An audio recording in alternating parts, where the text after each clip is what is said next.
Welcome back, ladies and gentlemen, to another episode of Double A Entertainment. Yesterday, I got to see Gaspar Noé's Lux AEterna at the Metrograph in New York City, and it was fucking amazing. It was definitely the most intense film I've ever seen in a movie theater, and I definitely walked out feeling mentally violated. Like Gaspar Noé managed to drill into my brain and I did not leave unscathed. I left a completely changed and different person. So I can best describe Lux Turner as Federico Fellini's Eight and a Half meets Rob Zombie's Lords of Salem. Now the story revolves around, and I'm pretty sure all of these actors are playing themselves, well at least most of them. You have Beatrice Dalle, who was in the film, the French Extreme Wave film Inside, and she's playing the lead director of this film about witches. And you have Charlotte Gainsbourg as the main actress, the main witch, and you also have Abby Lee, who was in Nicholas Winding Refn's Neon Demon.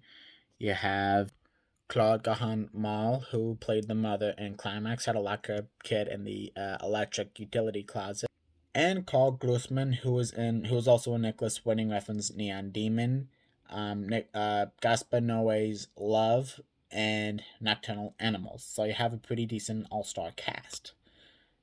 So the film opens up with clips from Carl Theodor Dreyer's Day of Wrath, which I have yet to see, and clips from Hoxton. And the film revolves around Beatrice Dalle, who's trying to direct. She's making her first big directorial effort, making a film about witches, starring Charlotte Gainsbourg.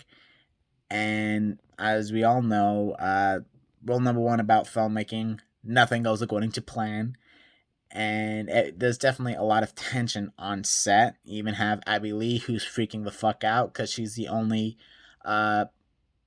she can only speak English, and she's the only English speaking actress on set in this French production. So she's freaking out. And if things went bad enough, Charlotte Gainsbourg gets a call from her daughter that these boys at her school carved a crucifix into her, what she calls her fufu, which I'm pretty sure I know what she's referring to. And if it is, that is incredibly fucked up and disturbing. But hey, it's Gaspar Noé, so yeah, you can expect things to get pretty intense. And things get even worse because you have Beatrice. Everyone's turning on Beatrice, and there's a lot of tension on set. And one thing I will definitely give Gaspar Noé is, in my opinion, cinematography is the single most important aspect in filmmaking, even with perhaps even more so than the script. And I can definitely say that because with my last film, I ain't gonna lie, it was a total butchered job. I only had 2 days to shoot. It was rushed. And if it weren't for my cinematographer with his incredible skills, I more than likely would have taken the train back home within the first hour of filming. So again, tensions are rising, and again, why I really have to give chops to the cinematography. Well, number one, it's Gaspar Noé. You always gonna have amazing cinematography.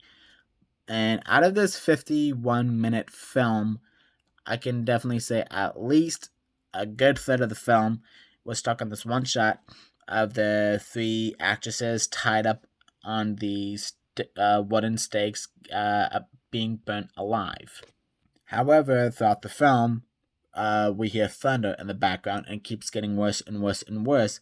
And behind the three actresses on the soundstage, we have a screen, and we can either see clouds or a fire or whatever. But for some reason, just the power starts to short, and we see these strobe lights, these really weird 2001: A Space Odyssey colors just flashing, and we have this really annoying ear-piercing sound. So the three actresses are freaking the fuck out, and they want to call it cuts, and Beatrice is like, okay, we have to call it quits, we have to cut, we have to get them down from there. But the lead cinematographer is like, no, let's keep rolling, this is good. two of the actresses managed to untie themselves, but Charlotte Gainsbourg is still stuck up there. So she's tied and she is freaking the fuck out.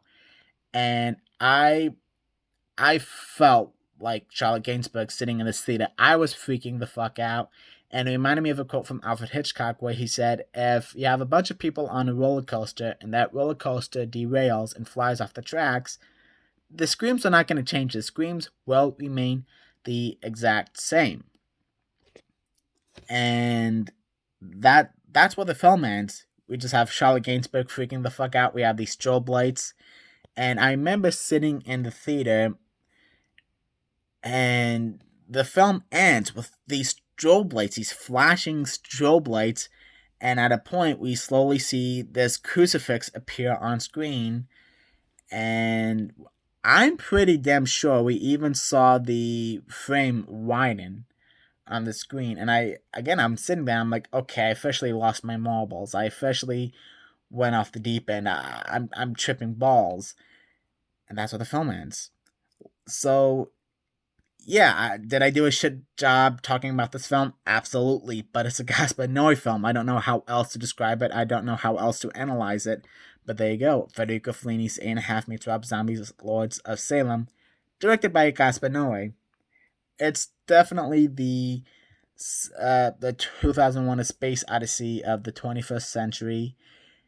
And I love Gaspar Noé. I remember the first film, my introduction to him was Climax, which I also got to see on the big screen. And I just remember coming home, driving an hour to get home, tripping absolute balls, and immediately putting on my TV Irreversible. This Lux AEterna was the single most intense film I've ever seen in a movie theater. It is incredibly intense, and I felt violated. I felt mentally violated. I was scared for my sanity coming out of that theater. I could have sworn Gaspar Noé drilled into my brain and just did something, and I don't think I can ever be the same after seeing that film. And I'm glad I got to have that experience. It was absolutely amazing. And personal fact, the moment the film wrapped up, because throughout the end credits, we still see those strobe lights. I just, like, you could hear when the film ended and the lights went on in the theaters, you could hear a pin drop, and I just remember standing up from my seat and saying, I am tripping balls. So that is my review for Gaspar Noé's Lux AEterna, and I highly recommend you see it. Thank you so much for watching, and I'll see you all next time.